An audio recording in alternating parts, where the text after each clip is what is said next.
Минуло майже 10 років з моменту виходу Alien Isolation. Перша відеогра у франшизі Чужий, яка безсумнівно серед гравців отримала звання найкращої відеогри у всесвіті слизького прибульця. Так, Alien Isolation дійсно ідеальна гра у франшизі.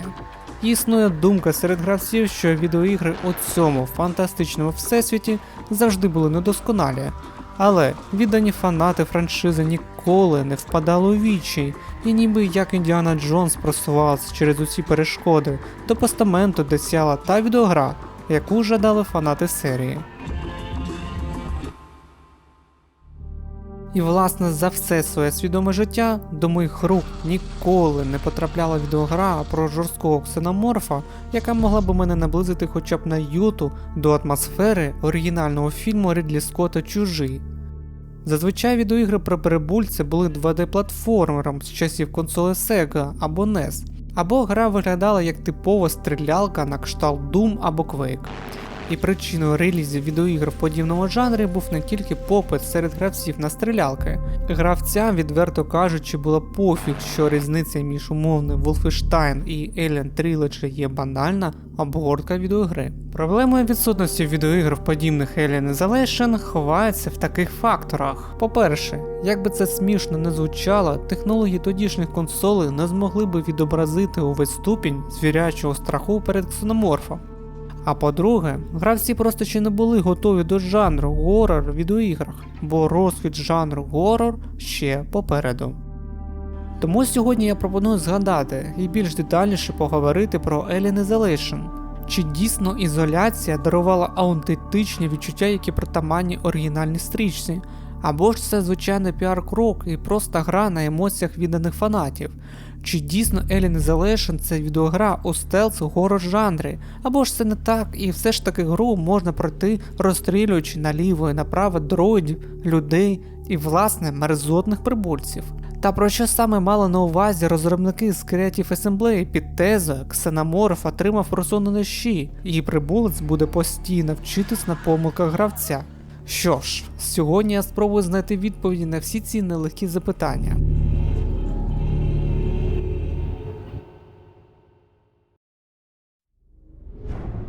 Приблизно у 2006 році компанія Sega та 20th Century Fox уклали ексклюзивну угоду щодо створення ігрового контенту на основі відомої фантастичної тетралогії «Чужий». Sega та власне Fox запевняли потенційну аудиторію, що наступні відеоігри будуть створені по всім канонам фільмів і що віддані фанати не будуть розчаровані. Що ж, дійсно, тоді у фанатів особливо вибору то і не було, бо з виходу крутих та помітних відеоігр в рамках Всесвіту Чужий вже пройшло багатенько так часу, і фанати вже встигли зголодніти. У 2010 році британські розробники з Rebellion Developments для 6-го покоління консолей і для ПК випускають першу обіцяну відеогру за мотивами фільмів «Чужий» та «Хижак» Alien vs Predator. Сама відеогра була переосмисленням попередніх 3 частин відеоігр про протистояння жорстких прибульців. Тому у той час FEP 2010, окрім оновленої графіки, не змогла запропонувати якогось свіжого ігрового досвіду для гравців. Але гравці все ж таки були більш схильні хвалити нову частину, та й взагалі усіляко підтримувати розробників, бо, як я казав, вже минула купа часу з останньої помітної гри в рамках Всесвіту Чужий. Критики та ігрова преса стримано відгукувала стосовно нової частини, і загалом критики підмічали, що розробникам все ж таки вдалося передати дух та атмосферу фільмів, але було ще над чим працювати. Хоча гравці змогли полюбити Alien vs Predator, компанія Sega чомусь не розділяла настроїв гравців і не роздумувала щодо надання розробникам з Rebellion Developments зеленого світла для розробки сиквелу EVP. Тому відданим фанатам доводилось тішитися тим, що є. 2013 рік подарував, відверто кажучи, кота в мішку під назвою Alien Colonial Marines. За створення відеогри були відповідальні американські розробники зі студії Gearbox Software, і відеогра являла собою як шутер від першої особи. Геймерам нова гра пропонувала очолити космодесантника, який опинився, м'яко кажучи, не в найліпших умовах, і про пірені подушки йому доводилось тільки мріяти.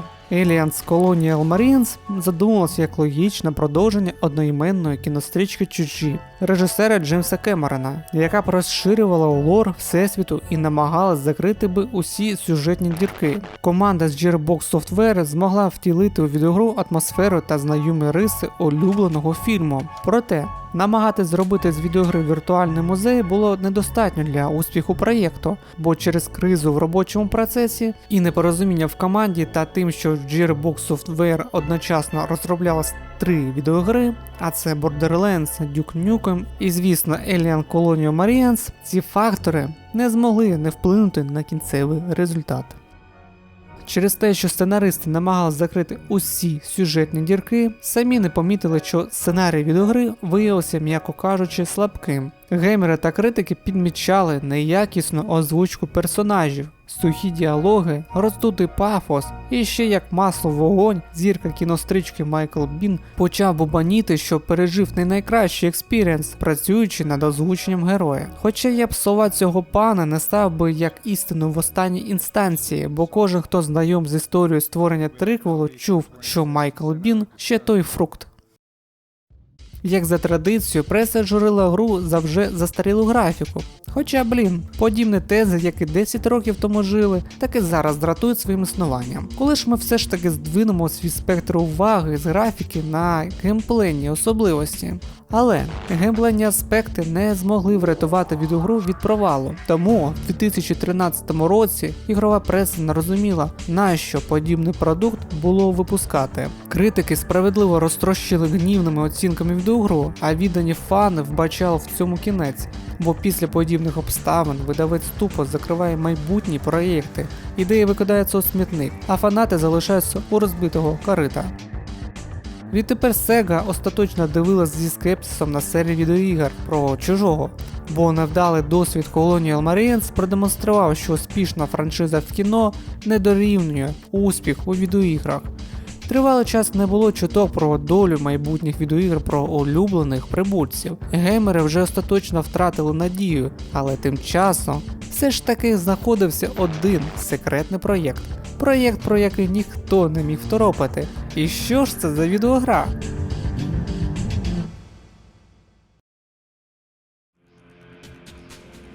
Історія розвитку Alien Isolation – це ідеальний приклад того, коли над проєктом працюють люди, у яких горять очі, а креативні ідеї тупо пруть 24/7, коли ідейні люди жадають створити хорошу та якісну відеогру для гравців, а не для наживи на відданих фанатах, перед цим розказуючи усілякі казачки, і взагалі це просто гарна та приємна історія розробки відеогри.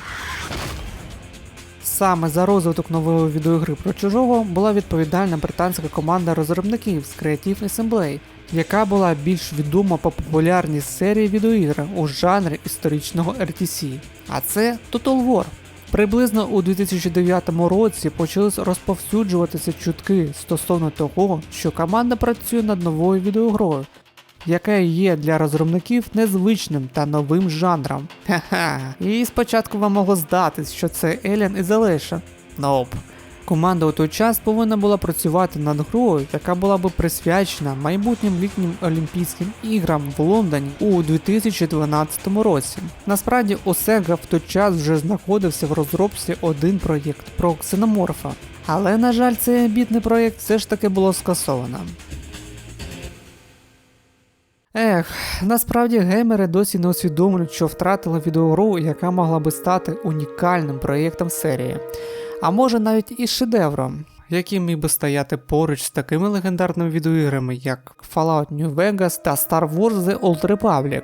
Власне, нереалізований проєкт мав назву Aliens Crucible, і за розробкою гри були відповідальні титани з Obsidian Entertainment.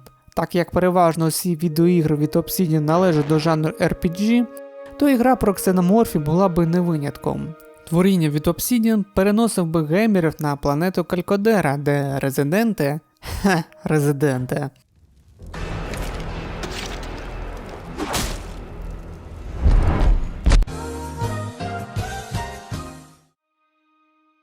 Власне, резиденти зазнали нападу з боку жорстких ксеноморфів. І щоб ось так тупо людям не піти на корм прибульцям, гравцю спало б відповідальне завдання врятувати жителів, які опинились у скрутному положенні.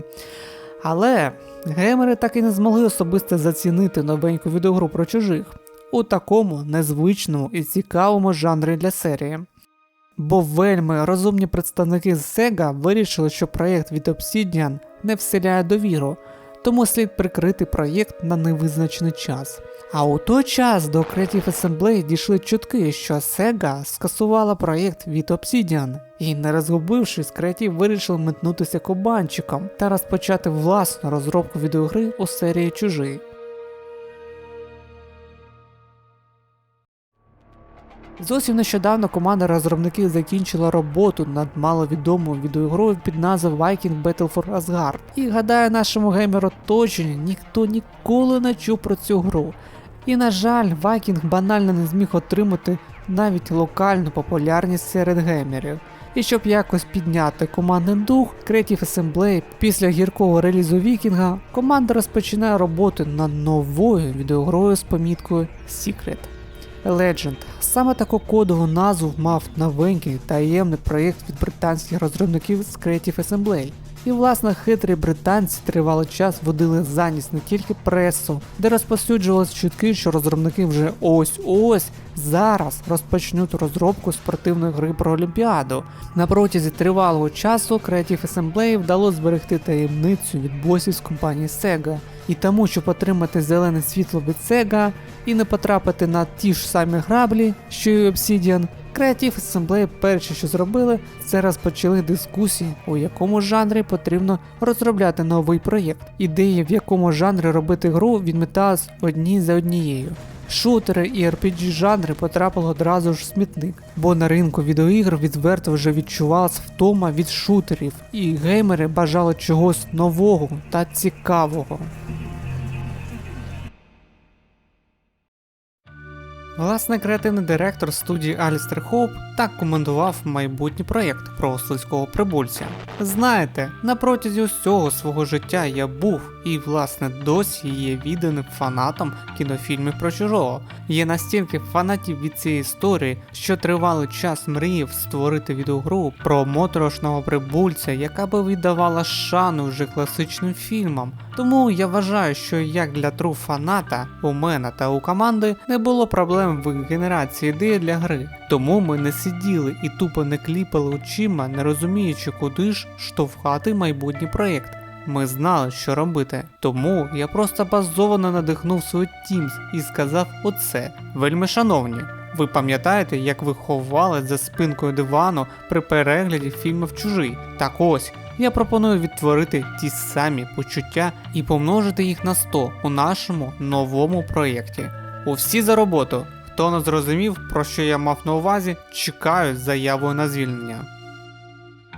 Розробка вже легендарної відеогри Alien Isolation офіційно була розпочата. Команда практично одразу визначилась з таймлайном, в якому розгорнеться нова гра. Події гри будуть розгорнуті між першою і другою частиною фільмів, і розробники на березі домовились, що ні про які тупі пострілушки мови йти не буде, а відеогра буде унікальною в серії і буде більш сконцентрована на горор стелс сурвайлі.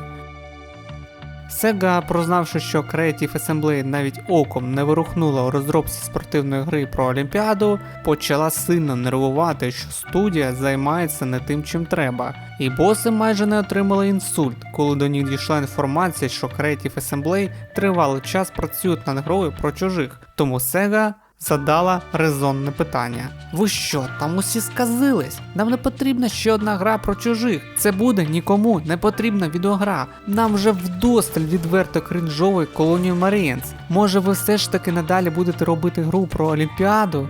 Га? Давайте по-хорошому. Але британська студія була налаштована рішуче, і команда 100% розуміла, щоб переконати Sega, балачок буде недостатньо, потрібно щось вже робити, бо час грає не на користь Creative Assembly.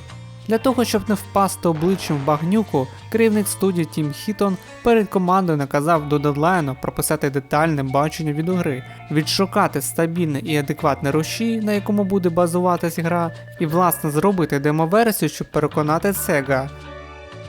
Алістер Хоуп написав 15-сторінковий документ, де креативний директор описував гру свої мрії, і власне зі слів Хоупа, той вважав, що донька Елен Ріплі Аманда несправедливо забутий персонаж в фільмах та іграх. І щоб виправити цю несправедливість, Хоуп запропонував розвивати сюжет гри між першою і другою частиною. Крім того, Хоупа захоплювала тема загадковості та надприродної сили ксеноморфів, і що тільки в перших фільмах була присутня тру атмосфера чужих.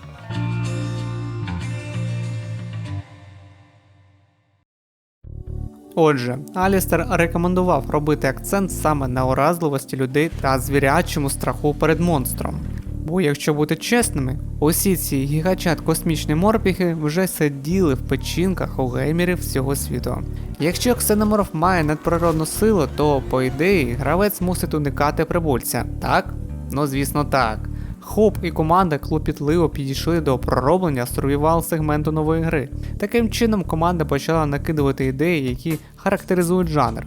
Так зародилась ідея, щоб у гру додати саморобні гаджети для головної героїні Аманди Ріплі, щоб геймер винахідливим способом уникав прямої конфронтації з ворогом. Але цей геймплейний аспект мав одну вимогу.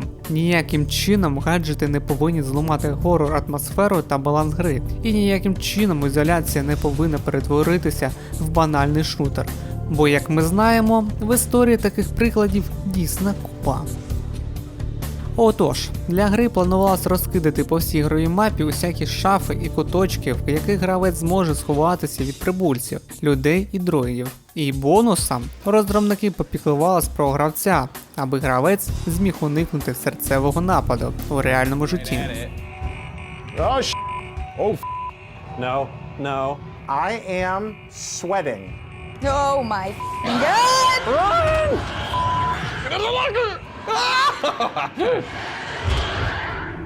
God. Пам'ятаєте, я згадував Viking Battle for Asgard? Так, а ви знаєте, що об'єднує ці дві гри? Ну блін, напевно це запитання було занадто просте і банальне. Звісно, Alien Isolation запозичив ігровий рушій у Viking Battle for Asgard, і за кілька тижнів талановиті розробники створили демо-версію Alien Isolation на оригінальному рушії від Viking.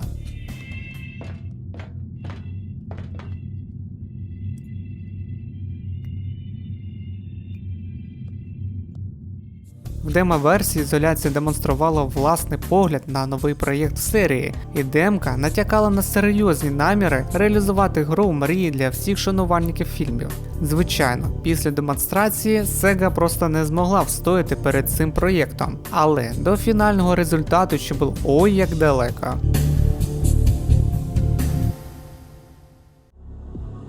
І не дивлячись на те, що в демці камера була розташована від першої особи, тривалий час ізоляція розроблялась і власно задумувалась як відеогра від третьої особи. І на питання журналістів розробники відповідали так. Так, ми не скриваємо того, що серед нас присутні шанувальники Dead Space. Так, нам подобається ця гра, і ми вважаємо її взірцем хорор-жанру. Тому так, ви побачите хороший трилер, готуйтесь. Але час йшов, той щирий ентузіазм, який слідував за ведучими розробниками, починав згасати, і розробники подейкували, що насправді ізоляція на даному етапі розробки не має нічого спільного з оригінальною стрічкою, що експірієнс з камери від третьої особи тупо руйнує відчуття страху перед космічним чудовиськом. І таким чином геймер просто не буде вірити в те, що відбувається на моніторі, та і просто дропне цю гру. Однак у розробників була таємна зброя, власна зірка смерті, якщо так можна сказати. Вельми розумні люди радили розробляти гру від першої особи, так само, як було в демці. І щоб довго не возитися і власне не вигадувати велосипед, кмітливі розробники попросту імплантували камеру прямісінько в голову Аманди. І якщо у вас колись закралась думка, що гра з технічної точки зору не задумувалась як гра від першої особи, то ваше перечуття вас не обманювало. Окрім просуненої системи освітлення, розробники, звісно, хизувались неперевершеним ксеноморфом, а він дійсно в цій грі неперевершений.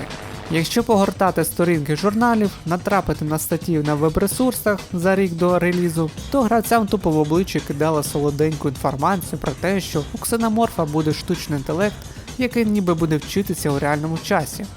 Але всі ж розуміють, що люди за своєю природою все ж таки ще ті базікали. І за словами технічного директора Клайва Гратіона, розробники з Creative Assembly винайшли унікальну систему штучного інтелекту для ксеноморфа, яка буде імітувати процес навчання прибульця. Систему штучного інтелекту прибульця можна поділити на умовні 3 рівні. На першому рівні прибулець просто з'являється перед гравцем. Монстр практично ніколи не буде реагувати на гравця, і єдине, що робить чужий, це кокетує на моніторі гравця. Середній рівень, як не дивно, має збалансований режим, і вперше з цим рівнем гравець стикається при сюжетних подіях у метрі циклу. Таким чином прибулець досить активно буде шукати Аманду, а шурхіт і звуки шагів приверне увагу монстра. Одним словом, саме на цьому рівні, як не дивно, гра розкривається наповну. І останній рівень створений для підпалу дупи геймера. Горіння дупи гравця обумовлене в повній синхронізації дії Аманди з прибульцем. Простіше сказати, ксеноморф просто починає порушувати правила гри.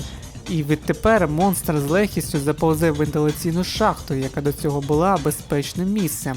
І за словами Гратіона, цей режим був створений лише для того, щоб вставити палицю в колеса геймерів, коли ті вже змогли адаптуватися до гри. Простіше сказати, кожна допущена помилка, кожна смерть з боку гравця розблоковує нову опцію поведінці ксеноморфа, щоб ускладнити вашу і без того важку гру.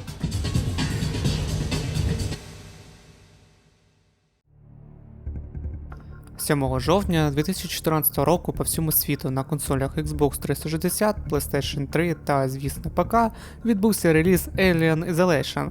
Гравці з радістю прийняли гру, хвалили атмосферу та унікальний геймплей, а ось критики не змогли оцінити всі аспекти гри, бо за їх оцінками гра все ж таки була занадто тривала, а основний сюжет має ряд проблем. Серед них журили неякісну озвучку персонажів, а головна героїня Аманда Ріплі на протязі всієї сюжетної лінії ніяким чином не розвивається як персонаж. Проте майже всі ігрові журналісти прийшли до однієї думки – геймплей тут офігезний. Alien Isolation змогла отримати купу нагород, любов гравців і стати найкращою грою в серії. Хоча чи справді це так? Тому давайте більш детальніше поговоримо про той унікальний геймплей, який є в Alien Isolation, і а вже ж про основний сюжет, і спробуємо зрозуміти, чи дійсно ця гра найкраща в серії.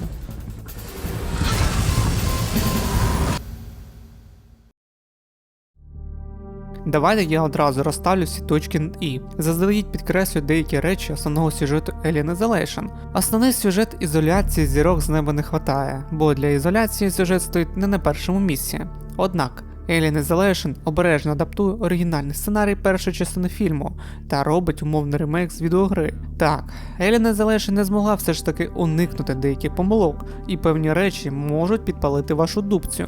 Проте, давайте все ж таки скажемо наступне. Alien Isolation – це ідеальний приклад того, у який бік повинна була йти серія фільмів свого часу. І свого часу Рідлі Скотту потрібно було надихнутися відеогрою, а не тим, що він там перед цим читав. Добре, деякі речі я зміг зараз прояснити, а деякі я проясню потім. Як я вже неодноразово казав, основний сюжет ізоляції розгортається між оригіналом та сиквелом, а точніше через 15 років після сумнозвісних подій на космічному буксирі Ностромо. І власне, основний сюжет будується на тому, що головна героїня Alien Isolation Аманда Ріплі вже тривалий час намагається відшукати свою матір, яка зникла при загадкових обставинах. І Аманда точно не знає, чи загинула її матір або ж ні, але славна звісна доля полюбляє підкидати злі жарти.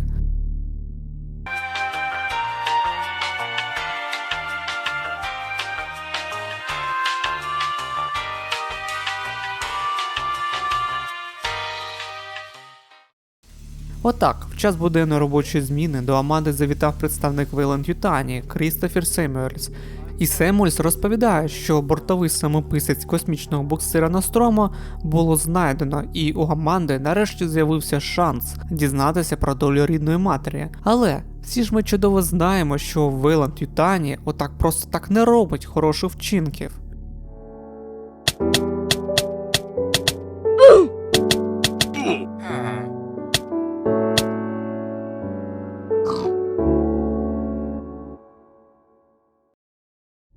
І знаєте, розробники попереджали гравців, що відеогра буде вельми страшна, що команда з Creative Assembly винайде формулу гри, яка зможе відшукати шлях до серця геймерів та фанів фільмів.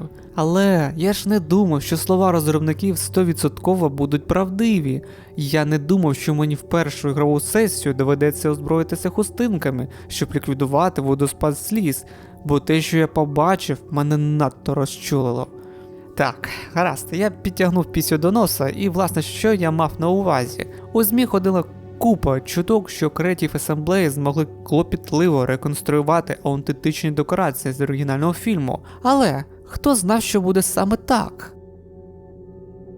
Веля Незалешен, перше, що гравець може помітити, це здоровіння CRT-монітори, в якому торохтять та бубонять електропроменеві трубки при рендері пиксельного монохромного зображення.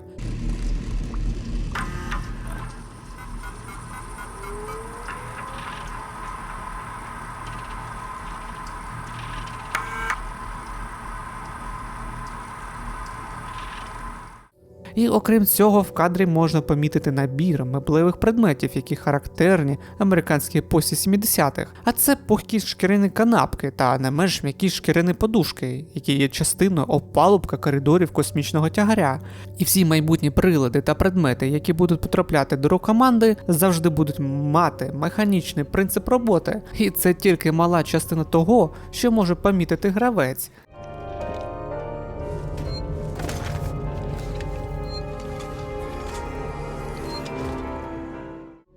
І зрозуміти мене правильно, з художньої точки зору геймдизайнери проробили просто титанічну роботу, а це збір інформації, сортування матеріалу, моделювання, правильна подача. Це просто вау, це просто вау, я аплодую стоячи. Гаразд, але ж ми все ж таки сюди прийшли говорити не про ретро-футуристичну архітектуру та дизайн, ми сюди прийшли поговорити про геймплей та сюжет.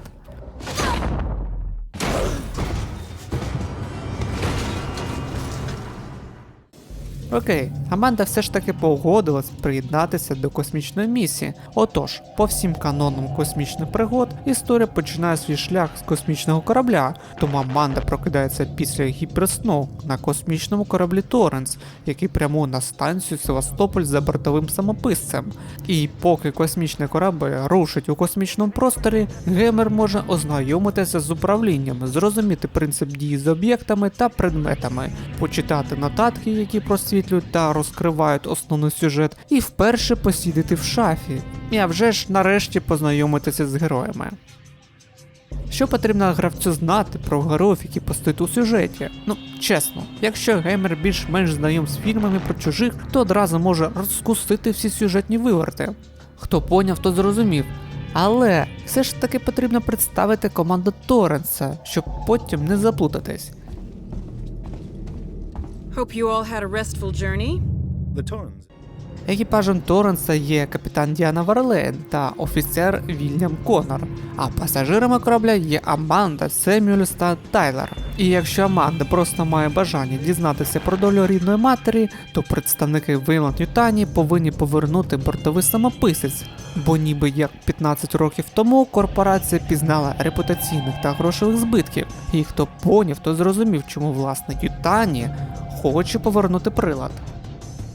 Отже, поки я тут базікав про дизайн, архітектуру та і про героїв гри, екіпаж Торренса вже намагається встановити зв'язок зі станцією Севастополь. Але, окрім бубаніння в радіоприймачі, команда нічого не чує, і через те, що по сюжету в героїв в дупсі змонтована дзига, ті приймають рішення самотужки добратися до Севастополя. My God, Ripley.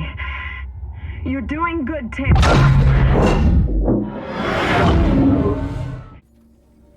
і повноцінний геймплей вже розпочато. Геймер на перші секунди гри може відчути, як стигне його кров, як не хочеться виходити за кут, і що геймер в налаштуваннях відшукує прапори з налаштуванням яскравості екрана, і починає відчувати, що рукоятки геймпада потрохи стають вологими. Так, ось так я можу писати свої перші відчуття від Alien Isolation. Водночас, геймер повинен змиритися з медитативним і непоспішним геймплеєм, бо більшу частину ігрового експірієнсу геймер буде пересуватися пішки, не гупуючи коридорами Севастополя, або на почіпках, якщо гра зовсім вибила з колії. І цей аспект гри, мов як жирна пунктирна лінія, проходить через усю гру. Завжди будь уважним та не поспішай. Обшукуй кожний куток для поповнення ресурсів, і відеогра, мов як навіжена викладачка, волає тобі вслід. Якщо ти будеш гупати, сука, гра тебе обов'язково схопить за дубцю.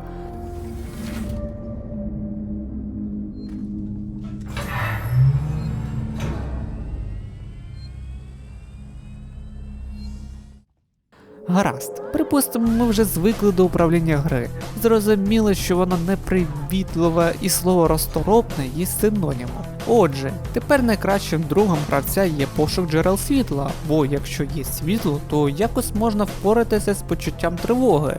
Тому по всій станції Аманда зможе відшукати світляки, які були так турботливо залишені резидентами. Якось цим геймплеєм я відійшов від основного сюжету.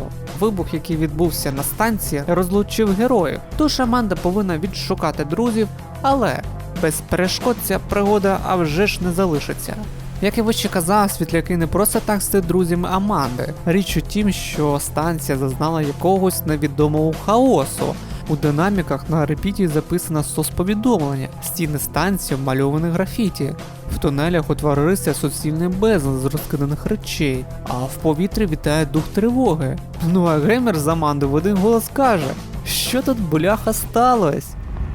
What the hell happened here?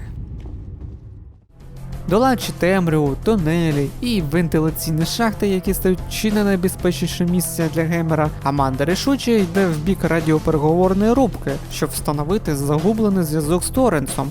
Однак, все не так просто, як може здатися, бо окрім дискомфортних умов, є одна загроза для героїні.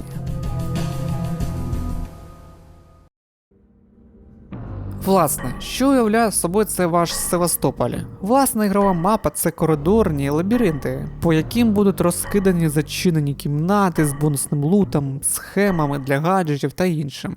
Подолати блокування дверей Аманда може кількома способами. Це відшукати в терміналах нотатку з паролем або за допомогою гаджетів. І власне, варто обговорити вище сказані схеми, гаджети, лут та крафтинг. Тицюючи шафи, комоди та столи, Аманда поповнює кишені штанів корисними предметами. Серед них є акумулятори, клейкі речовини, шприци та інше. І отже, не потрібно бути генієм, щоб зрозуміти, що на першій хвилині гри, знаходячись на торренсі, потрібно хапати все, що є.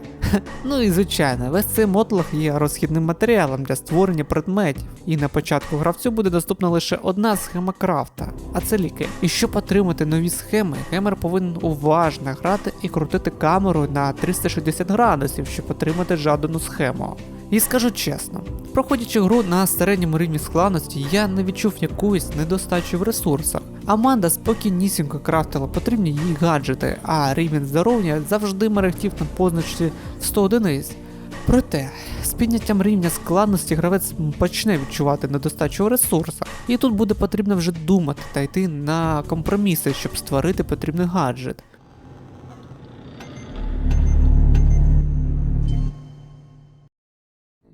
Отримавши перші життєво важливі інструменти, Аманда чухає до цілі. Surprise, motherfucker! З'ясується, що на станції існує життя, і Севастополь через загадкові обставини занепав у анархію. Резиденти і робітники до того сказили, що вбивають один одного, а загроза у вигляді монстра, про якого систематично бубонить Аксель, здається повною маячнею.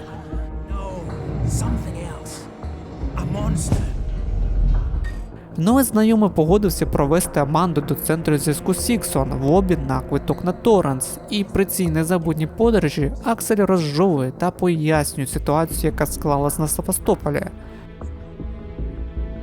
Повний хаос. Ось як можна охарактеризувати ситуацію. Через невідоме та страшне чудовисько люди об'єдналися для подальшого виживання та ліквідації монстра. Але склади Севастополя з водою, їжею та медикаментами, ну і звісно зброєю, кінчались шаленим темпом. Почуття голоду, тривоги, страху і злості дали про себе знати. Майже за тиждень станції Севастополь занепала в пітьму, резиденти з сили добували провіант та зброю, а території станції примусово були поділені між собою. Двері, вікна та вентиляційні шахти були опечатані, щоб не впустити чудовисько. Але все це, звісно, не допомогло. Аксель дає нам пораду уникати інших людей, бо тих опанувало почуття страху, і вони без роздуму кулею пророблять дірку в твоїй голові. Тому новий знайомий проводить безпечними шляхами до центру Сіксон, і провівши півгодинку в тунелях, вентиляційних шахтах і діставши ліхтар, до якого, до речі, потрібні батарейки, Аманда втелепала, що не слід попадатися на очі резидентам. Тому героїня опановує мистецтво ніндзі.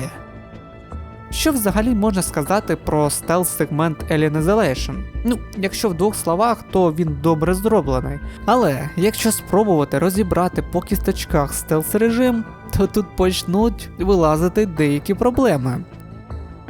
По-перше, на першому етапі гри ізоляція тебе не щадить. Гра заводить тебе в такі умови, що ти будеш боятися сунути носи з безпечного місця, бо ті, хто вижив, помітивши Аманду, негайно відкриють вогонь, а перед цим покликають товаришів, щоб оточити героїню.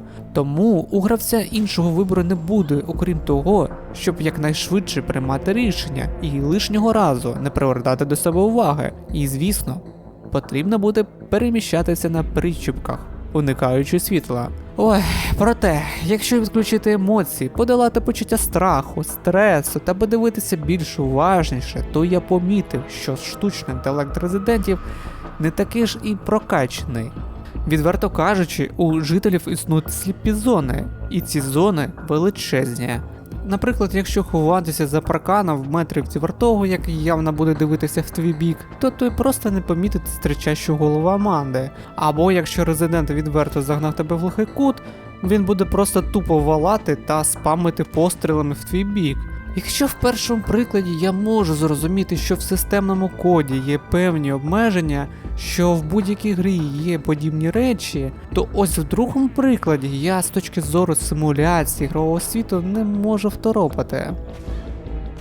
Так, я зараз дамся вам душнілою та занудою, але я все ж таки пройнявся цим світом. Я вірю, що дана ситуація справжня до того моменту, доки не з'являються ці кляті резиденти. Зі слів Акселя, вже пройшли тижні сумнозвісної події. Станція занепала в хаос, а люди будь-яким способом намагаються вижити. Ключове слово – вижити.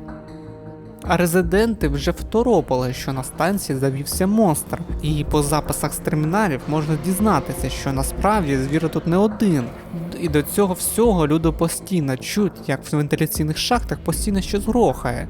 І здавалось, так, люди вмикають емоції, які важко потім контролювати. Проте, ви пам'ятаєте фільм «Тихе місце»? Ви пам'ятаєте, як поводились там люди? Вони банально не волали і не гупали ногами. Вони змогли якось адаптуватися до світу, щоб вижити. Думаю, якщо б хоч трохи підкрутили би штучний інтелект людей, гра би стала ще кращою. І поки я тут знов бубонів на стелс-сегмент гри, я не помітив, що Аманда з Акселем просунулась до рубки, щоб увімкнути світло, яке відволікло резидентів. Проте даний мув коштував героям привертання зайвої уваги, яка зіграла не на користь героям. Перша зустріч з ксеноморфом змушує гравця впасти в таку дику паніку, яка в перше проходження гри майже неможливо опанувати, а вибухова музика на фоні спробує підвищити ваш тиск до позначки 140/90, а власне серцебиття буде чутно в ушах. а геймер буде конвульсійно рухати камерою, щоб освітити світляком цю темряву. Хоча ця сцена є і заскриптованою, і відеогра дарує необхідний час для втечі, неможливо заперечити, що дана сцена може все ж таки підштовхнути геймера зі страху дропнути гру, потім її видалити і оформити рефанд. Отже, переживши інсульт дупи, Аманда допирається на трансфері до транзитної зони, яка згодом буде виступати місцем для переправи в інші куточки Севастополя. І опинившись в транзитній зоні, гравець може помітити новий геймплейний аспект, який стає йому доступний. Суть в тому, як не дивно, що по всій станції розміщені ці електрощитки, з якими технічно підкована Аманда може взаємодіяти. І пересмикуючи необхідні кнопки, гравець може отримати жаданий результат. Наприклад, є змога увімкнути гучномовці, щоб той заглушував тупіт Аманди, або можна вимкнути фільтраційну систему, і в кімнаті просочиться дим, який зможе сховати гравця. Проте, а вже ж існують певні обмеження, які не дозволять гравцю увімкнути усі ці кнопочки. Все це обумовлюється дефіцитом електропостачання на станції, і, зокрема, не тільки дефіцит є перепоною для гравця. Будь-яка дія з електрощитком приверне зайву увагу. Наприклад, гравець зайшов у кімнату, де знаходяться спостережливі вартові, яким тільки дай зайвий привід для усунення Аманди. Так от, банальне вимкнення світла або увімкнення гучномовця занепокоїть вартових, і ті вже ж почнуть активно розшукувати Аманду. А непомітно тут вже буде складно втекти, і тут вже буде потрібно міркувати, коли і як, і правильно реалізувати цю механіку. Так як я казав вище, на першому етапі гри система майже не щадить гравця. Зараз йде мова про відомий рівень Alien Isolation, де Аманда після втечі від монстра опиняється в холі станції, де запускається оця заскриптована сцена.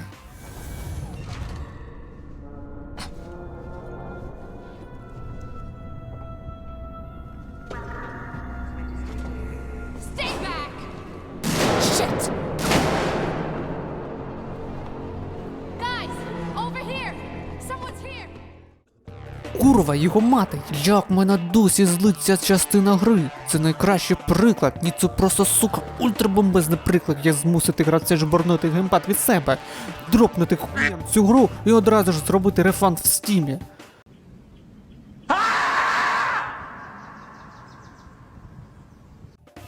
Фуф. Якщо відкинути гнівні емоції і тверезо оцінити цей етап гри, то все одно на язику крутяться матюки. Бо, чесно, нормально писати це я не можу. Тому що ця кругова локація, по якій по колу ходять ці вартові, не дає тобі ні єдиного шансу оцінити ситуацію і зрозуміти, як тут діяти. Тому що всі вище сказані геймплейні фішки йдуть лісом отут і змушують гравця тупо втікати, куди очі глипають. Втікши від клятих резидентів, Аманда одержала декодер, і власне цей декодер при взаємодії з заблокованими дверима запускає різної складності міні-ігри, котрі, як не дивно, потрібно пройти, щоб відкрити двері. І з точки зору управління цих міні-іграх в мене не було якихось проблем. Проте, потрапляючи в секцію гри, де темними коридорами тебе шукає ксеноморф, там вже починаються проблеми. По-перше, як я казав вище, зайві звуки завжди привертають увагу ворогів. А по-друге, знаючи, що ось десь там нишпориться чужий, то тут виникають проблеми. Якщо емоції беруть верх над гравцем, то проходження цієї легенької міні-гри перетворюється на складну задачу або на суцільне пекло. І кожна допущення помилка з боку гравця буде його виводити з рівноваги, і здавалось би, задачка, яку можна пройти за декілька секунд, може розтягнутися на години.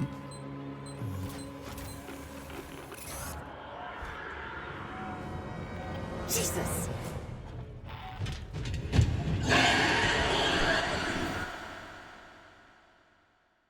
Так, поблукавши по станції, Аманда знаходить свою першу зброю, а це револьвер. Проте револьвер є не зовсім ефективною зброєю, і на це є аргументи. Першим аргументом є дефіцит набоїв для револьвера. З самого початку буде вельми складно знаходити набої, бо якщо вони є в шафі, то не так вже їх багатько їх буде. Але якщо у гравця виходить вбивати резидентів і лутати з них набої, Нібито цей лут зможе якось компенсувати дефіцит набоїв, як не дивно, так? Але, так, як я вище вже казав, в грі реалізована концепція менеджменту ресурсів. Тому геймери слід декілька разів подумати, чи варто в'язуватися з сутичком. А другий аргумент плавно перетікає з першого. У цього револьвера, м'яко кажучи, замала шкода, і прикладом є кількість витрачених набоїв проти дроїдів. І щоб вбити синтетика, гравцю доведеться витратити 6 куль, або навіть 7. І докинути до цього ще марні постріли. І зрозуміти, що краще все ж таки пройти повз цих дроїдів. Бігаючи то тут, то там, Аманда набридає на архівний офіс Севастополю, де на столі був кимось залишений бортовий самописець Ностромо. Але та омріяна інформація про долю рідної матері була, на жаль, стерта, і як стає відомо з аудіощоденника, то насправді скринька, потрапивши на станції, Севастополь вже була форматована. Доки Аманда жбраляє скриньку та лається, система безпеки станції Аполло фіксує несанкціоновану спробу доступу, блокує двері і наказують їй залишатися на місці для подальшої перевірки. Поки Аманда вирішує цю загадку, як їй вибратися з цієї пастки, я поясню, що взагалі відбувається на цій станції. Так, трохи зі спойлерами. До всього цього Севастополь слугувала вільним портом та комерційним форпостом, а корпорація Сіксон, яка володіла станцією, була зосереджена на наукових розробках, в тому числі колонізації екзопланет та створення необхідного обладнання для подібних задач. Проте, Сіксон мала ще один напрямок наукових розробок – Робочий Джо – серія дроїдів, які були створені для виконання різного типу робіт – від асистентів, охоронців, експедиторів до засекреченого та скандального мілітарі типу дроїдів. Отож, дроїди на станції підпорядковували штучному інтелекту Аполло, а власне Аполло повністю керував життєво важливими функціями Севастополю, в тому числі безпекою станції. Безпекою станції, так. Безпекою станції, так. Хто зрозумів, той поняв. При виявленні, що Аманда нишпорить по всій станції, Аполло запроваджує наказ 939. Сам наказ ставив перед системами та дроїдами завдання по захисту зразка, а це власне ксеноморфа, а всі інші цілі одразу стають другорядними, а суб'єкти, котрі перешкоджають завдання, підлягають ліквідації. А в самій станції вводиться суровий карантин і вирубаються всі засоби зв'язку. Полагодивши декодер та подолавши блокування офісу, Аманда розуміє, що всі двері та ліфти на станції заблоковані і що потрібно вручну якось вимикати блокування хоча б ліфтів. Але все було не так просто.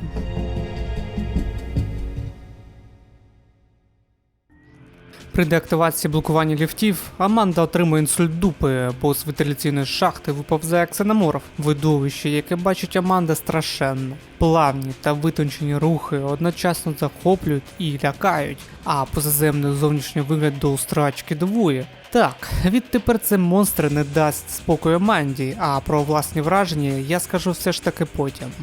Зумівши себе опанувати, Аманда просувається до ліфта, який веде її до центру зв'язку Сіксон, де за планом потрібно зв'язатися з Торренсом. І що взагалі уявляє в собі ця локація, і що тут власне відбувається?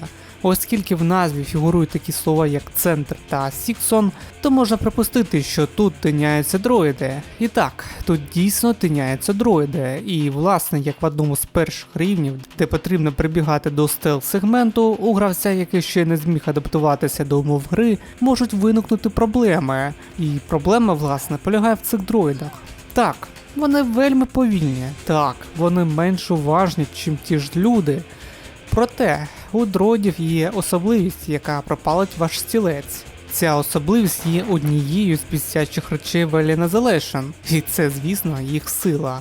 Дроїди занадто сильні, щоб вступати в пряму конфронтацію з ними. Розвідний ключ, який нещодавно знайшла Аманда, не в силі повалити дроїда з першого удару, бо синтетик просто перехопить удар Аманди і постукає по голові героїні контратакою. Окрім сили вселенної, дроїди чудово кооперують між собою. Вони будуть намагатися обходити з флангів Аманду, щоб спробувати її оточити. Щоб не потрапити в пастку, гравець може застосувати саморобні гаджети, світлошумові гранати, димові шашки та ЕМ-міни. І до речі, передивляючись геймплей, я помітив, що на дроїдах працює лише ЕМ-міна.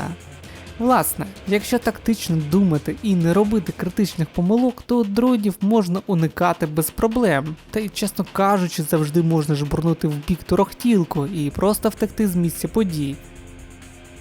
Так, стоп, от такої. Поки я тут бубанів про Сіксон та дроїдів, Аманда знайшла детектор рухів, і тепер вона тупо рашить мід. Ні, просто рушає до терміналу зв'язку. Отже, після хибних спроб зв'язатися з Торренсом, зусилля Аманди все ж таки були немарні. З моніторингової зали Аманда чує SOS-повідомлення, і це повідомлення належить Семюельсу. Taylor is hurt. She was injured by debris during the crossing. How bad? I can't move her. I need medical supplies. We need to treat and pack the... Власне, щоб надати Тейлор медичну допомогу, Аманда якось повинна відправитися до медичного корпусу станції. А чому якось? Бо, як ви пам'ятаєте, Аполло деактивував транзит та більшу частину ліфтів по всій станції Севастополь. Unauthorized security breach detected. All transit shut down by order of Apollo.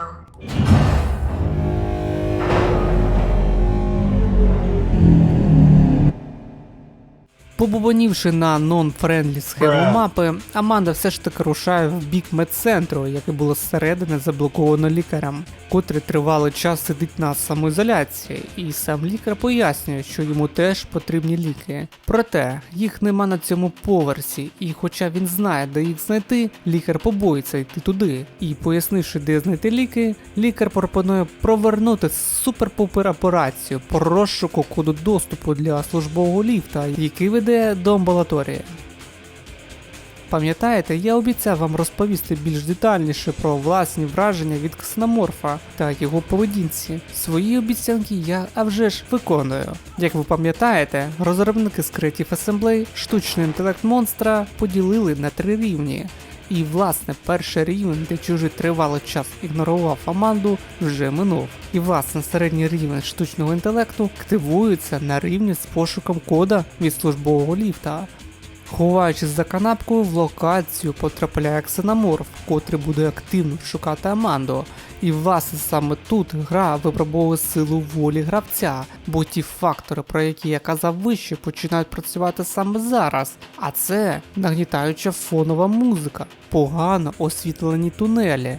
Нервозний стан гравця змушує приймати необдумані дії, а крихітна локація заб'є гравця в темний кут, доки той не дропнуть гру. Так, усе це, як і більша частина гравців, я зміг особисто відчути. Проте, не такий страшний ксеноморф, як його малюють, бо якщо увімкнути мозки і відключити емоції, то можна зрозуміти, що того, власне, можна обдурити. Так, вам це не почулось, обдурити. За допомогою гаджетів можна відволікти монстра і просунутися до необхідного місця. Проте, все одно потрібно дотримуватися ряду правил. Ходити завжди пішки або на причіпках, не шуміти. А якщо чуєте топіт монстра, то ні в якому разі не користуйтеся детектором, бо окрім яскравого дисплея, котрий освітлює темряву, з детектора лунає відповідний звук, який привертає увагу. І ще, як вже стало відомо, монстр вчиться на помилках гравця, а точніше при зловживанні певних мувів, а під це якраз попадає довго сидіти в шафі. Або ж, якщо гравець постійно жбурляє торохтілку. Власне, ксеноморф буде пресікати подібні дії з боку гравця. Подолавши страх, Аманда знаходить необхідний код від службового ліфта і вже готова хапати ліки, щоб рушати до друзів. І зустрівшись з Доком, той прохає її зачекати. Проте він затримається. Коротше, саме з цього епізоду, як ви зрозуміли, гра починає підвищувати градус напруги. Окрім людей та друзів, які полюють на Аманду, до цього загону приєднався монстр. І щоб не тягти кота за хвіст і не розжовувати кожен крок команди, я пропоную пройтись по ключовим моментам. Долавши шлях до амбулаторії в Сан-Кристоболі, Аманда озброїться електричним кийком. Кількома новими схемами дізнається страшно – НОП. Правду про нульового пацієнта та власне відшукає необхідні ліки для Тейлор. Проте, спокійнісінько піти з цієї пастки не вдасться. Двері, які б вели до виходу з медцентру, заблоковано. І єдиний спосіб покинути Сан-Кристоболь – це запустити алгоритм евакуації. І до речі, стосовно електричного кийка, ця зброя стане найкращим другом в боротьбі з дроїдами. Кийок на деякий час може застанути клятого синтетика, а поки той не відстрілює, що відбувається, гравець може виповнити комбо-удари. Проте, в кийку є лише один заряд, тому не слід промахуватись. Запустивши алгоритм евакуації, Аманда все ж таки змогла покинути медцентр, проте її хтось дуже налякав.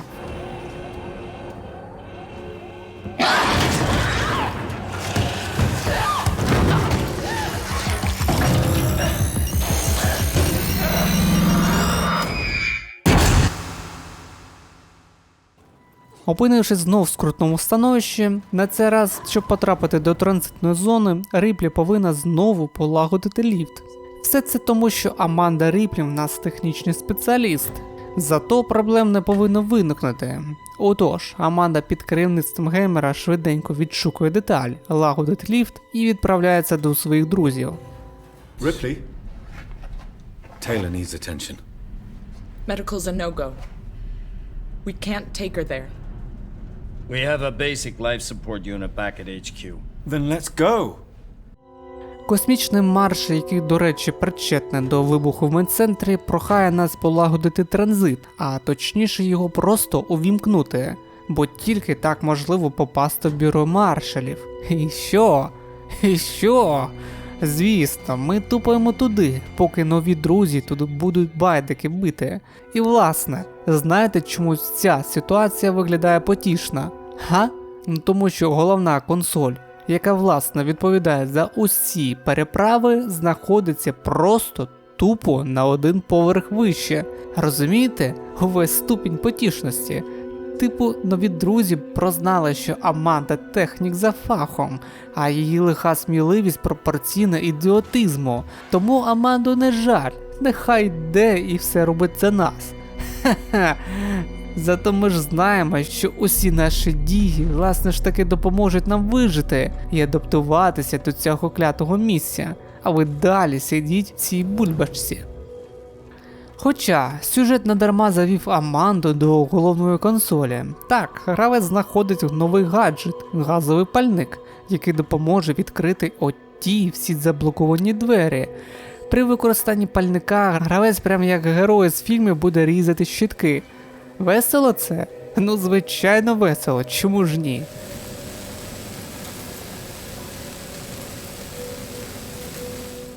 Власне, налагодивши переправу і поїхавши з товаришами, Аманда потрапляє в бюро маршалів, де вона ближче знайомиться з двома новими героями. Один з них – це помічник маршала Вейтса, Рікардо, та член команди з іншого космічного корабля Анісідори Генрі Марлоу, якого маршал Вейтс тримає в'язнем. Генрі Марлоу розповідає Ріплі власне бачення оригінального фільму «Чужі». А якщо прибрати сарказм і сказати це з серйозним виразом обличчя, то так, історія Марлоу практично не відрізняється від тих скрутних подій, які відбулись з командою Ностромо.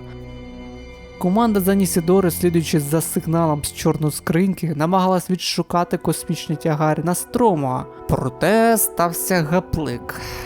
Так як ні для кого не секрет, які події відбулись на ЛВ-426, ті, хто не в курсі, я все ж таки скажу в двох словах, це кубло ксеноморфів. It was at this moment that he knew. He fucked up. Я все ж таки краще поговорю про геймплейний аспект в цьому епізоді. Отже, Рейвен являє собою пряму кишку, в якому тупо немає ніякої ігрової активності. Розробники просто змушують геймера нахиляти стік вперед і, власне, йти вперед, скрізь пилову бурю. З точки зору атмосфери і гри на почуттях фанатів, це хороший крок. Проте курва його мати, як це все ж таки нудно і довго. Я півгодини реального часу ходив то туди, то сюди, як ідіот, щоб пройти цей епізод. А ігрова активність, де один з напарників підсаджував мене нагору, зовсім зламала мій мозок. І не зрозуміти мене неправильно. Я грав в купу відеоігр і бачив різної складності левели. І розумію, щоб утримати як можна довше гравця, потрібно підкидати нові і нові ігрові механіки. Проте, зазвичай це робиться поступово та лаконічно. Що ми бачимо тут? Майже 5 годин ігрового досвіду, де ти банально звик, що Аманда шорхає то вперед, то назад. І ні про яку взаємодію з іншими NPC речі тут не було. Так, я маю на увазі отого троля, котрий стоїть вже як півгодини і тихо реготить з мене. А тим часом я як останній довбойоб ходжу кругами.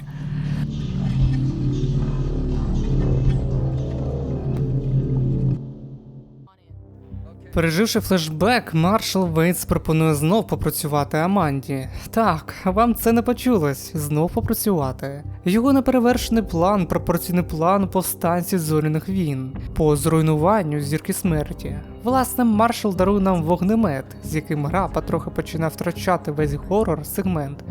Бо з появою вогнемета гравець відтепер буде почувати себе більш впевненим. І Вейтс відправляє нас до вежі Синтекс, де за його наказом ми будемо бігати по всій мапі, щоб знеструмити необхідні сектори станції, щоб надалі замкнути двері в складу, приміщенні техобслуговування та в серверному центрі. Всі ці дії направлені для того, щоб заблокувати прибульця, виманити його до капсули, а потім жбурнути у відкритий космос. Ха, план надійний, як швейцарський годинник. Проте, поки Аманда бігає по всім поверхам, я хочу побалакати стосовно того, що не так з цією секцією гри. Я не можу сказати, що саме цей епізод є складним, бо, як я казав, вищий вогнемет полегшує цю скрутну ситуацію. Проте, розробники та левел-дизайнери впихнули в цей епізод майже все. Ксеноморфа, дебільних і бісячих дроїдів, розмістили майже в кожному кутку камери спостереження, міні-ігри і ще купу чого. Отже, ситуація ніби як і завжди. Проте, чому саме тут Ксеноморф сказився? Так, він сказився.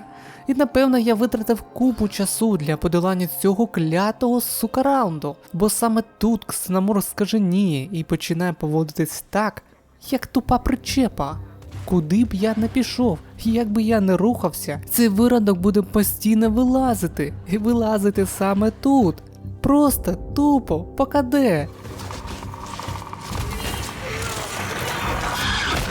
А ці ледячі дроїди, які розляглись по полу, що з ними не так, а? Я не знаю, може тільки в мене так було, або ні.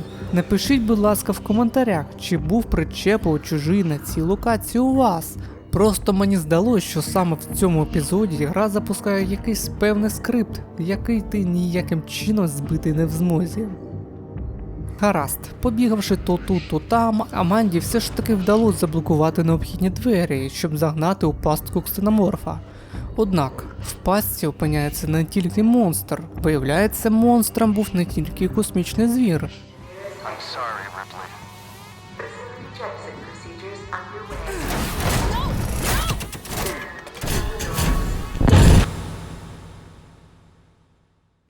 Маршал Вейтс чудово розумів, що йому слід зробити, щоб позбутися Ксеноморфа. Цей ідіот перед цим розповідав чудовий план, який саме власне реалізувала Аманда. А після виконання необхідних кроків Вейтс тупо заблокував шлюзні двері і залишив героїню віч-навіч з монстром. Так, як ви помітили по хронометражу, на цьому гра ще не закінчилась. І саме тут сценаристи почали просто розтягувати і без того тривалу гру. Побігавши по колу шлюбки, Аманда здихла з монстра і змогла врятуватись. Та, і тепер її мета не тільки зв'язатися з Торренсом і врятуватись. Відтепер Аманда бажає помститися клятому маршалу. Однак, основний сюжет гри не тільки фантастично розтягнувся як містер Фантастік з Фантастичної четвірки, ще сценаристи додали велі незалежні емоційні гойдалки. О, Аманда бігає по колу, щоб вбити чужого. О, її зрадили і вона зараз може вмерти. О, вона все ж таки врятувалась. О, вона зв'язалась з маршалом і каже, що надере його зад. О, маршал вже вмер. О, саме так можна охарактеризувати наступні епізоди гри. І напевно даний сегмент Alien Isolation можна охарактеризувати двома словами – зміна темпу. Саме так. В Alien Isolation прискорився темп, бо у Аманди вже присутній вражаючий арсенал зброї. І ще до цього додалась рушниця. А відсутність сценоморфа дозволить Аманді спокійнісінько гупити коридорами станції. Проте, гра в певні моменти все ж таки буде підкидати перешкоди для гравця. Але для Аманди це все здається дрібничками. Щоб потрапити до бюро маршалів, Аманда повинна знов блукати тунелями. І вентиляційними шахтами, а вже ж. Однак, її шлях будуть перешкоджати скажені дроїди, у яких підвищився рівень тривоги до ступеня Омега.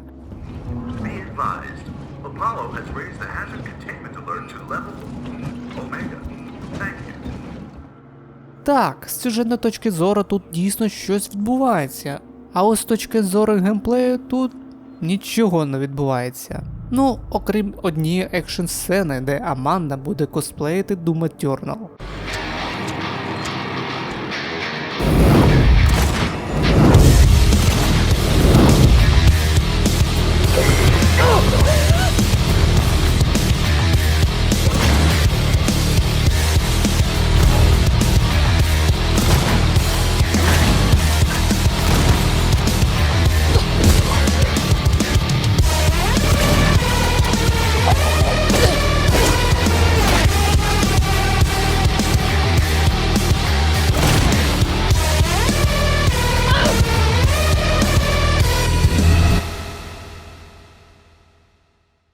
І при проходженні цього епізоду я помітив, що ніби розробники робили гру трохи тут на поспіх, бо впровадження рішення в цій локації знов підпалили мою сраку.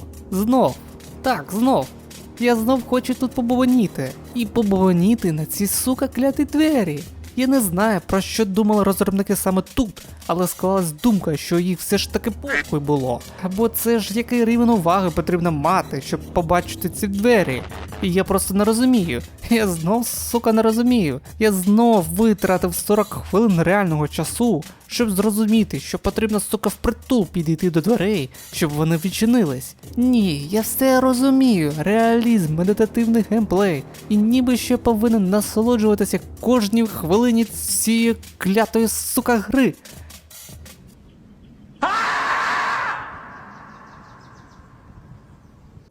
І поки я тут побазікав, долавши шлях, до Аманди прийшло повідомлення, що всі люди, які знаходились в бюро маршалів, загинули. Рікардо щось бубанить, а героїня ніяк не може вгамуватись. І на цей раз Ріплі хоче відшукати Семюельса, у якого з'явився новий план, як зупинити клятих дроїдів. Таким чином Аманда повинна відшукати Семюельса, який рушить до наукового центру Сіксон, де по дорозі на шляху будуть з кожної щілини виповзати кляті друїди, а відеогра буде страждати від самоповторів. Так. Тут ми йдемо по тунелю, тут ми лупцюємо дроїда, а тут встановлена камера спостереження. А ось тут ніби відпочиває дроїд, який тільки чекає, щоб Аманда підійшла якмога ближче. І чесно, напевно, все ж таки даний етап гри потрібно було проходити на високому рівні гри, бо цей епізод занадто легкий. Обісравшись від страху від подібної картини, а потім повибивавши мізки дроїдам, Аманда все ж таки добирається до Семюельса і бачить сумну картину. Наш такий рідненький Семюельс вигадав цікавий план. Власне, той подумав, що підключившись до Аполло, той зможе скасувати наказ 939, і що дроїди нарешті перестануть бути причепами. Однак, Аполло ж не дурна система, і зрозуміла, що хтось намагається втрутитися в її роботу, тому просто спалює мізки нашому дроїду. You're dying. You talk like I've had an actual life. I thank you for that. Samuels. Hey, I've seen this one. This is a classic. Але перед цим гра пропонує зіграти в детектива, і слідуючи підсказкам Семюельса, гравцю доведеться в правильному порядку вимикати рубильники. І єдине, що зміг зробити Семюельс, це розблокувати всі двері до ядра Аполло, щоб надати Ріплі хоч якийсь шанс для відключення наказу 939. Проте, в сценарії відбувається сюжетний виверт. Тим часом, поки ми бігли як ненормальні по всій станції, деколи поранена Тейлор встигла одужати, і вона вирішила укласти угоду з в'язнем Марлоу з Данісідори. Власне, Тейлор хоче дізнатися про координати планетоїда ЛВ-426 в обмін на звільнення Марлоу. Проте, все пішло, а вже ж шкереберть. І поки там Марлоу з Тейлор підписують договір про нерозголошування їхнього мову, Аманда непомітно просувається до ядра Аполло. Ключове слово непомітно.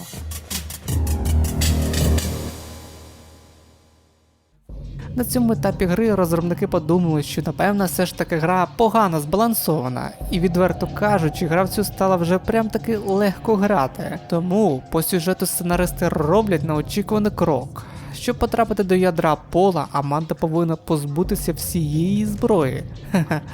Так, вам це не почулось. Розробники відеоігр полюбляють у ці гойдалки в проєктах. То спочатку ти за оголеною сракою ходиш, а потім тобі поступово дають зброю. І далі ти почуваєш себе таким впевненим, і немов як Рембо всіх наліво і направо ліквідуєш. Потім розробники вкрадають в тебе все. Все. Який жах. І власне, напевно, цей епізод найцікавіший за всі попередні моменти, бо гра повертається до своєї ідеї, а власне до стелс-горор жанру.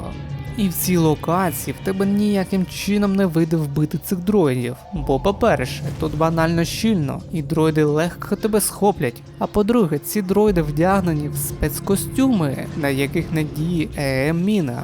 А ще висока складність цього рівня полягає в газу, який утворився на цій секції станції. І щоб вільно пересуватись, Аманда повинна знайти противогазову маску, у якій буде складно орієнтуватися в просторі. Коротше, побігавши по всім куткам, посидівши в шафі, а потім все ж таки надуривши цих дроїдів, Аманда змогла добратися до ядра Аполло, де штучний інтелект робить неочікувану заяву.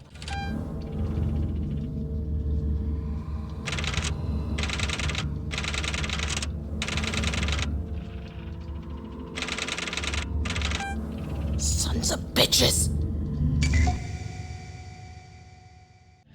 Хо-хо, оце так вивар. Чи не так? Ви могли таке подумати? Я власне ні. Ха-ха. Ні, я жартую, а вже ж.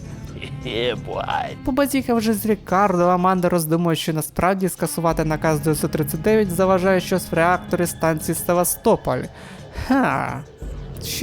Що ти там хочеш знайти, Аманда? Гадаєш, там хтось пролив гарбузовий сік? І там замкнуло проводку? Чи що? Коротше, як я казав раніше, Елі незалежно надихався оригінальними фільмами. І в цій грі є певні епізоди, які як дві каплі води схожі на один одного. Наприклад, перед цим рівень з ядром Аполло нагадував ту сцену з першої частини, де Ріплі базікала з матір'ю, і де потім, власне, узнала гірку правду. А ось наступні епізоди гри будуть походити на те, що ми бачили в сиквелі. Отже, Аманда по дорозі збирає всю свою зброю і ще на додачу знаходить пневматичну гармату, яка стріляє цвяхами, і з одного пострілу може ліквідувати дроїда, хоча потрібно буде вельми влучно стріляти. Прибувши на найнижчий рівень станції, Аманда доходить до реактора, але її там чекав неприємний сюрприз. Все реакторне переміщення перетворилось на кубло ксеноморфів, і власне їх кубло охороняється дорослими особами прибульців, а по кутках розташовані яйця фейсхагерів. І отож у грі з'являється новий тип ворогів. Складно пояснити, наскільки важко помітити цих клятих фейсхагерів, бо частіше я орієнтувався на звук. І тільки почувши їх вереск, я просто поливав все вогнем.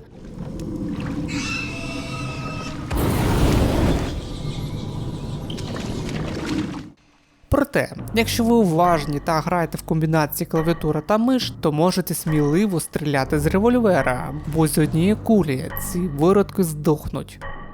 Аманда міркує над тим, що необхідно в стилі її матері знищити це кубло, і пересуваючись по відверто маленькій території, в грі знов з'являється ксеноморф. І насправді, я все ж таки встиг за ним заскучити. Бо як гра може називатися Alien Isolation, якщо основний сюжет як 1,5 години розвивається без цього монстра. Гаразд, що я все ж таки можу сказати про цей епізод гри? Ну, якщо вперше грати, то, градус напруги тут колосально зростає. Бо по-перше, якби я там не бобонів до цього, мов гра занадто затягнута, і як це грати без ксеноморфа, і бла-бла-бла. Все ж таки, розробники прибігли до простого і крутого трюку. Спочатку весь сюжет тримати нас в стресі, а потім дати розслабитись гравцю, подарувавши всі гаджети і зброю. А потім знов занурити його в ті емоції лячного стресу, додаючи сюди декілька монстрів, незатишні умови, виродків хейсхагарів і надію. Саме так, надію на те, що саме тут все скінчиться. Ні, гра знов починає тебе тягати за ніс. Ти знов думаєш, що все вже скінчилось, кубло типу знищено, але це знов хитрий хід сценаристів. Запустивши очищення реактора, Аманда бачить, що її дії ні до чого не призводять, а навпаки, деколи сплячих монстрів змушує покинути кубло. Офігівши від подібного, Аманда подумає, як би найшвидше накивати п'ятами, і долавши один тунель за іншим, весь цей час Рікардо буде спамити в ось-чаті. То спочатку він каже, що система перезавантажилась і типу відновився зв'язок, а транзит знов працюють. Тому давай швиденько топай до шпиталю. А через деякий час каже ні, щось не вийде, давай по-іншому зробимо. Виявляється, що старий знайомий Марлоу дистанційно зміг пришвартувати свій зореліт Анісідоро, тому Аманда і Рікардо подейкують, що можна й побути сьогодні зайцем. Але, щоб потрапити на Анісідоро, Аманді доведеться пройти неабиякий шлях. Так, підступні сценаристи та розробники знов нахабно розтягнуть основний сюжет, і здається, що мов вони просто не хотіли прощатися з гравцем. І побігавши то тут, то там півгодинки, я все ж таки зміг добратися до рятувальної шлюпки, яка мене доставила на Анісідоро. І курва його мати, що тут знов відбувається? З'ясовується, що Марлоу вирішив підірвати реактор власного зореліту, щоб запустити цепну реакцію, тим самим знищивши станцію Севастополь, бо той не може вже змиритися з тим, що сталося, бо всі його близькі друзі та кохана людина загинули на цій клятій станції. І власне тепер в чому його сенс існування? Проте, уся ця драма тут не закінчується, бо в гру вступає технік-механік Аманда, яка конектиться до нової міні-гри і вмикає системи реактора, щоб запобігти перезавантаженню.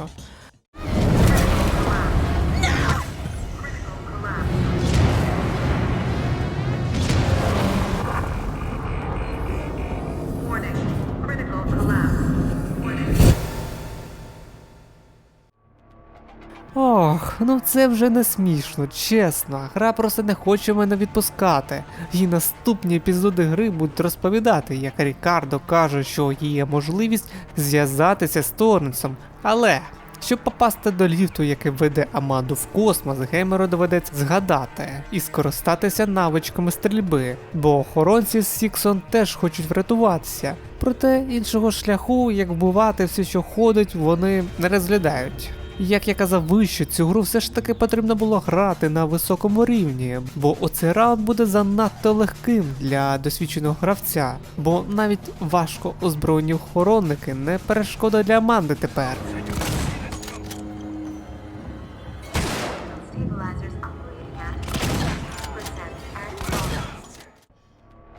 А потім Аманді потрібно буде вийти у відкритий космос, і як у місії на ЛВ-426, Ріплі буде ходити немов як черепаха, тицяти рубільники та балакати з капітаном Торренса, яка їй скаже: «Ну давай, чекай на нас».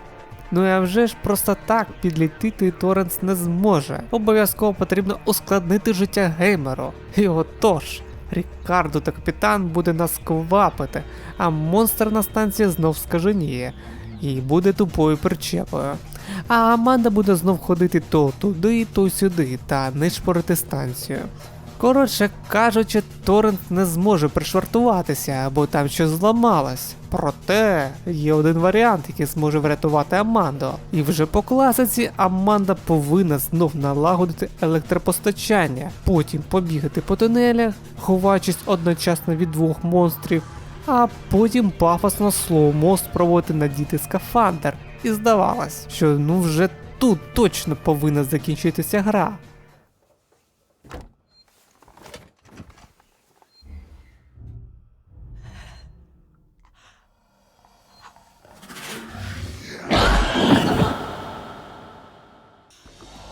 Остання частина гри – це цікавий атракціон, який спробує емоційно розчавити гравця, бо вже скільки там раз ви думали, що гра закінчилась, а вона така, це ще не кінець. Тому розробники з Creative Assembly під кінець запропонують гравцю втекти з нового кубла, а потім під ніс всунути фейсхагера, реалізувати ремейк Subway Surf.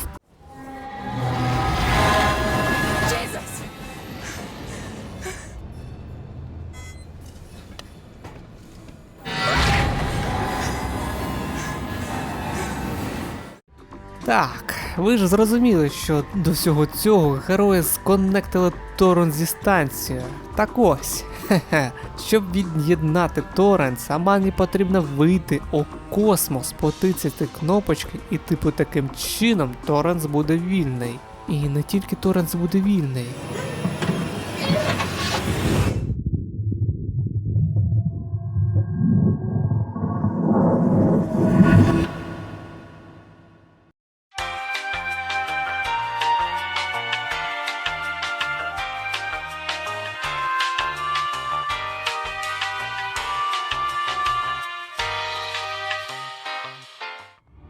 Так, Alien Isolation все ж таки ідеальна гра.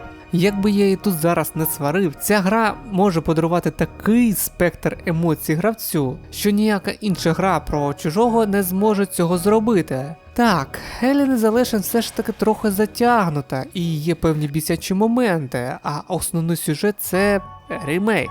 Або, якщо прям грубо сказати, це просто копіпаста перших двох частин, і нехай насправді ізоляція продовжує і розширює сюжет оригіналу, це все ж таки копіпаста двох частин. Гра має унікальну ігрову систему, а почуття тривоги буде довго переслідувати гравця. А от той монстр, який спочатку вас дратував, через деякий час знов вас затягне у гру, бо ховатись від ксеноморфа у шафі все ж таки це файна та весела справа. І хоча вже пройшло багато часу і сама історія має логічний кінець, фанати гри все ж таки чекають сиквел та продовження, яке зможе виправити деякі помилки і стати ще кращою грою в серії.